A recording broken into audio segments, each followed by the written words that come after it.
Hello everyone, good morning, welcome back to my channel. সবাই কেমন আছো? আশা করি সবাই ভালো আছো, সুস্থ আছো। আমার একটি নতুন ব্লগে তোমাদের সবাইকে স্বাগত জানাচ্ছি। আজকে হলো 27শে ফেব্রুয়ারি, এখন 10:30, মনে হয় 10:30 না 10:40 বাজে। আজকে নতুন একটা ভিডিও শ্যুট করছি।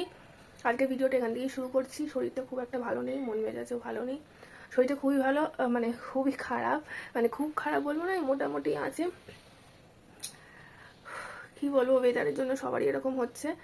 ওয়েদারের যে অবস্থা তোমরা তো দেখতেই পাচ্ছ। আশা করি তোমাদেরও বাড়িতে কারণ না করে ওরকম শরীর খারাপ হচ্ছে। খুবই শরীরটা এমনভাবে খারাপ হচ্ছে, গায়ে ব্যথা, গায়ে ম্যাচ ম্যাচ করছে, তারপরে গলা ব্যথা, গলা থেকে স্বর বেরোচ্ছে না, ভারী আওয়াজটাও দেখতে পাচ্ছ, আমার গলার আওয়াজটাও শুনতে পাচ্ছ কিরকম একটা চেঞ্জ, কিরকম একটা ভারী ভারী লাগছে। শরীরে ব্যথা, মাথা ব্যথা, শরীর ভালো, আমারও যা অবস্থা আমার বড়েরও তাই অবস্থা। ওয়েদারের যা অবস্থা দেখতেই পাচ্ছ, একসময় বৃষ্টি হচ্ছে, একসময় রোদ্দুর উঠছে, একসময় ঠান্ডা হাওয়া দিচ্ছে। তাই জন্য মন, আর এটা তো আছেই, তার সাথে মন মেজাজও ভালো। চলো, কাজকর্ম তো করতে হবে। আর আজকে হচ্ছে ইংলিশ ক্যালেন্ডারে 27শে ফেব্রুয়ারি, কিন্তু কালকে গতকাল ছিল, জানি না ভিডিওটা তোমরা অনেক পরে পাচ্ছ হয়তো, একটুখানি অ্যাডজাস্ট করে নাও। ভিডিওগুলো তোমরা একটু আগে পরে হিসাবে পাচ্ছ জানি, একটু মানে আগে পরে মানে একটু লেটেই পাচ্ছে, একটুখানি অ্যাডজাস্ট করে নাও। এমনিতে তোমরা তো আমার ভিডিও দেখো না, তাই জন্য এটা বলেও লাভ নেই। তো যদি কেউ দেখে থাকো অবশ্যই ভিডিওটাকে দেখার আগে বা দেখতে দেখতে একটুখানি লাইক, কমেন্ট, শেয়ার, সাবস্ক্রাইব করে দিও প্লিজ, আমার একটু পাশে থেকো। আর কি বলবো, হ্যাঁ, ইংলিশ ক্যালেন্ডারে আজকে তো 27শে ফেব্রুয়ারি, গতকালকে ছিল 26শে ফেব্রুয়ারি। বাংলা ক্যালেন্ডারে 13ই ফাল্গুন ছিল। তো গেছিলাম রাম ঠাকুর আশ্রমে, যেহেতু আমার বাড়ি থেকে এখন একটু দূরেই হয়ে গেছে, আর আমি যেহেতু রাম ঠাকুরের দীক্ষিত, এই দিনে আমি দীক্ষা নিয়েছিলাম। আমি, আমার হাজব্যান্ড, আমার বোন, তিনজনে একসাথে দীক্ষা নিয়েছিলাম।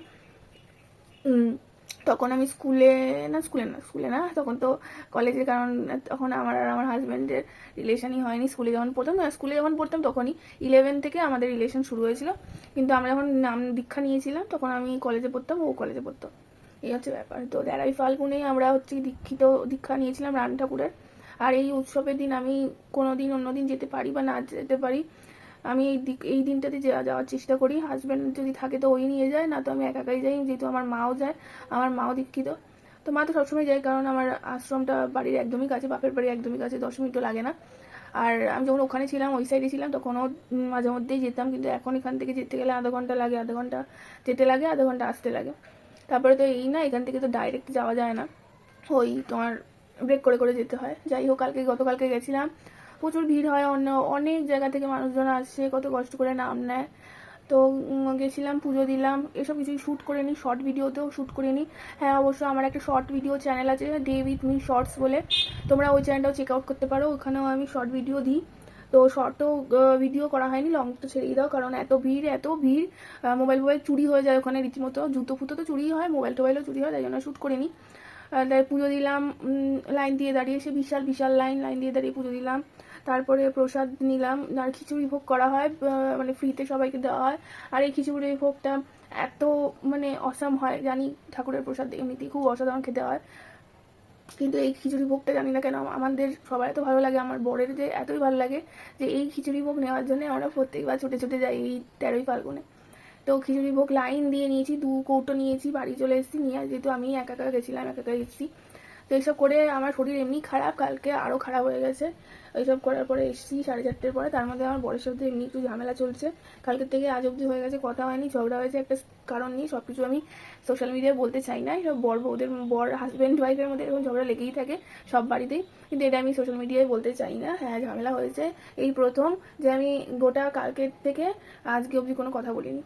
তো এই প্রথম, কোনোবার এরকম হয় না, ঝগড়া হলে ওই 10-15 মিনিটের মধ্যে ওই মিটমাট হয়ে যায়, কেন আমি থাকতে পারি না, ও থাকতে পারে না, কিন্তু এই প্রথম এরকম যে একদিন হয়ে গেছে কথা হয়নি, ভালো লাগছে না। তো যাই হোক, কিছু করার নেই, একটু সিরিয়াস ম্যাটার হয়ে গেছে, তাই জন্য যাই হোক, আমার কাজ আমাকে করতে হবে। চলো, এখন তো 11টা বাজতে যায়, আমি আমার কিছু খাইনি, ওই তোমার হচ্ছে গিয়ে চা বিস্কুটটা খেলাম, ব্যাস। এখন আমি হচ্ছে গিয়ে একটু খাবো, ব্রেড শেকে খেয়ে নেবো। আর অনেক জামা কাপড় ভিজিয়েছি, সেই পুড়িয়ে গেছিলাম, পুরীর জামা কাপড়গুলো আস্তে আস্তে কাচতে হচ্ছে, তো সব কাচা হয়নি, এখনও প্রচুর আছে, আবার উইন্টারের জামা কাপড়ও কটা রয়েছে। তো কয়টা জামা কাপড় অনেকগুলো কাঁচা হয়েছে, এগুলো এখন ছাদে মেলতে যাবো, তারপরে এসে রান্না করবো। তো চলো, দেখতে থাকো ভিডিও। এই দেখো, এত জামা কাপড়, আজকে প্রচুর জামা কাপড় আছে, এটা কয়েকটা শুকনো জামা কাপড়, এগুলো তুলতে হবে আলমারিতে। চলো, এই জামা কাপড়গুলো এখন ছাদে মেলে দিয়ে আসি। আরে কি জাগাতে পারছি না, আরে বাবা, উঠি আগে।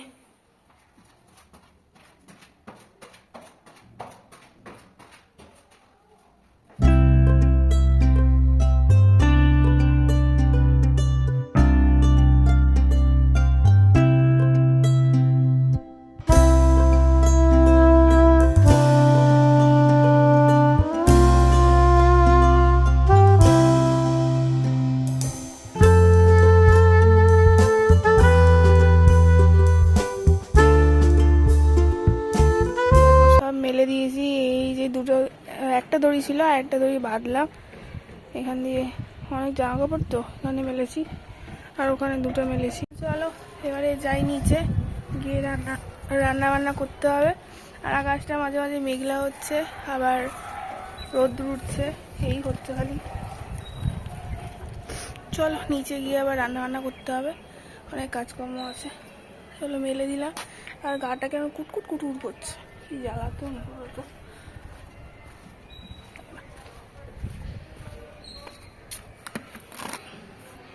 এখানে আর কটা আছে, এই কটা নিচে গিয়ে নিচের বারান্দায় মেলবো।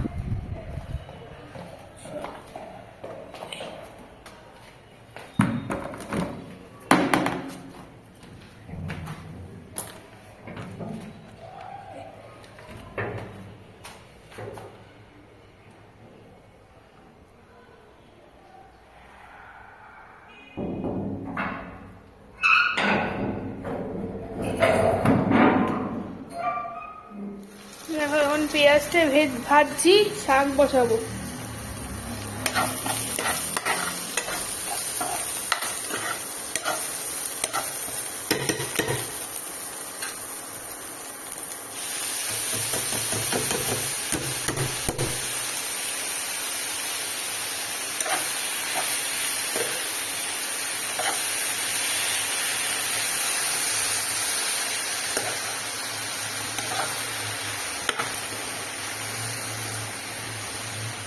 চলো রান্নাটা বসিয়েছি, ওই শাক ভাজাটা তো হয়ে গেছে দেখালাম, এবারে মাছ রান্না করবো। মাছটা যে রান্না করবো, আজকে রুই মাছটা ছিল ফ্রিজে, থাকতে থাকতে কী যে অবস্থা হয়েছে রুই মাছের, সেটা ভাজলাম। আর আবার বেশি দিন রুই মাছ ফ্রিজে থাকলে দেখবে পিছনে দৌড়ি না, দেখে নিলাম যে কিছু আছে কিনে নিয়ে। বেশি দিন ফ্রিজে রুই মাছ কাঁচা অবস্থায় থাকলে দেখবে রুই মাছটা একটুখানি কেমন কেমন হয়ে যায়, মানে একটু শক্ত শক্ত গুঁড়ো গুঁড়ো টাইপের হয়ে যায়।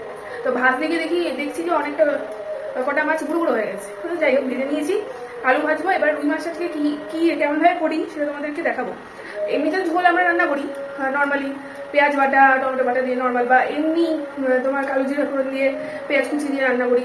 আজকে একটুখানি টুইস্ট আছে, তো চলো ওটা দেখো। এই যে মাছ ভেজে নিয়েছি, মাছটা একটু ভেঙে গেছে, তো যাই হোক। আর এখানে আছে ওই যে নিয়েছি কী দেখাই, এখানে আছে জিরে, গোটা জিরে আছে, শুকনো লঙ্কা আছে, আর আদা আছে। এটাকে এখন পেস্ট করবো, আর টমেটোও পেস্ট করবো, একসাথে সব পেস্ট করে নেবো। এইটাই হচ্ছে আজকে মাছের ঝোলের টিপস, মানে টিপস না টিপস, দেখছো ভুলভাল বলছি। তো যাই হোক আজকে মাছের ঝোলে এটা একটা টিপস। তারপরে পেঁয়াজ আছে, পেঁয়াজ কুচি করে দেবো, আর ফোড়নে কালো জিরেই দেবো। আর এখানে আলুটা আছে, আলুটা পেঁয়াজ কুচি যখন ভাজবো তেলের মধ্যে, তখন আলুটাও একসাথে ভেজে নেবো, তাহলে এক কাজে দুই কাজ হয়ে যাবে, বুঝলে। এটাকে এখন বেটে নিই, টমেটোটা কেটে এখানে দিয়ে বেটে নিই, তারপর আবার আসছি।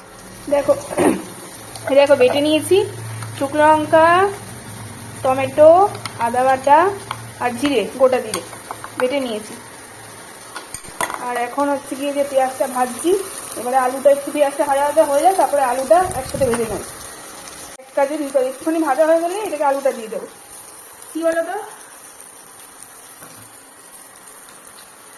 এরকম করলে একেবারে তাড়াতাড়ি হয়ে যায়। হ্যাঁ একটা কথা, যদি শুকনো লঙ্কা অনেকে বাটা খেতে চায় না পেট খারাপ, মানে পেটের জন্য, তাহলে তোমরা কাঁচা লঙ্কা দিয়ে বাটতে পারো, কিন্তু শুকনো লঙ্কাটা দিলাম কালারটাও আসবে, আর প্লাস হচ্ছে গিয়ে টেস্টটাও একটু ভালো আসে।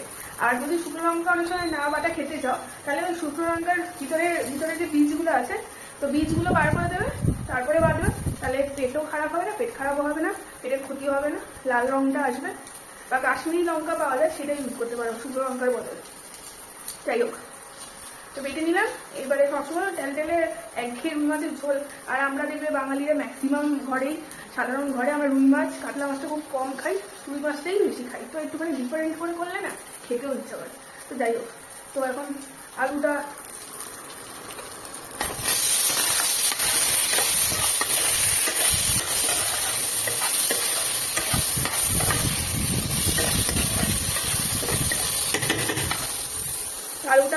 ভেজে নিই, ভাজা হয়ে গেলে তারপরে এর মধ্যে ওই যেটা বাটলাম ওটা দিয়ে দেবো, দেওয়ার পরে গুঁড়ো মশলাগুলো দেবো, দিয়ে একটুখানি ভালো করে কষবো, কষার পরে জল দিয়ে দেবো। এই তো জল দিয়ে আলুটা সেদ্ধ হয়ে গেলে তারপরে মাছগুলো একদম লাস্টে দেবো, কিন্তু মাছগুলো তো আমার এমনি ওই গুঁড়ো গুঁড়ো হয়ে গেছে, যাই জন্য মাছগুলো একদম লাস্টে দিয়ে তারপরে ধনে পাতা ছড়িয়ে নামিয়ে নেবো। চল একটু ভালো দেখো আলাদা শরীর বলে ফ্যান চলছে, ফ্যানও চালাতে হচ্ছে, গরমও লাগছে, শীতও করছে, ঠান্ডাও লাগছে, সব আর আকাশটা কালো কালো হয়ে আসছে। তো দেখো মাছের ঝোলটাও হয়ে গেছে, নামিয়ে ফেলেছি। এই দেখো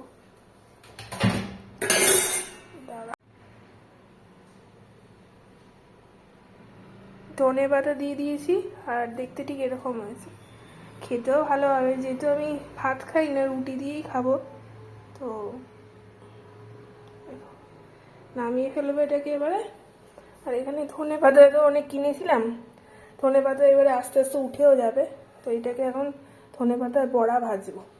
তো চলো আবার তোমাদের সাথে পরে কথা হবে। এই দেখো গতকালকে কত সুন্দর করে আসনটা সাজিয়েছিলাম, দেখেছো? এই দেখো, কালকে যেহেতু উৎসব ছিল তাই জন্য সাজিয়েছিলাম। তো সব সময় তো এভাবে সাজানো হয় না, তো যখন ফুল থাকে, যখন ফুল দিয়ে পুজো করি, যখন উৎসব থাকে তো বা কোনো স্পেশাল দিন থাকে তখন আবার ভালো করে সাজাই। তো চলো স্নান করা হয়ে গেছে, আর এবার একটু পুজো দেবো, দেওয়ার পর খাওয়া দাওয়া করবো। 2:15 বেজে গেছে। রান্নাটা একবার দেখিয়ে দিই। এই যে হচ্ছে মাছের ঝোলটা করেছি, আর এখানে লাল শাক করেছি, আর এই যে ধনে পাতা বড়া ভেজেছি বড় বড় করে, যত তাড়াতাড়ি করা যায় এই জন্য এটা করেছি। এই আর আমার রুটি, এবার এখন আমি খেয়ে নেবো।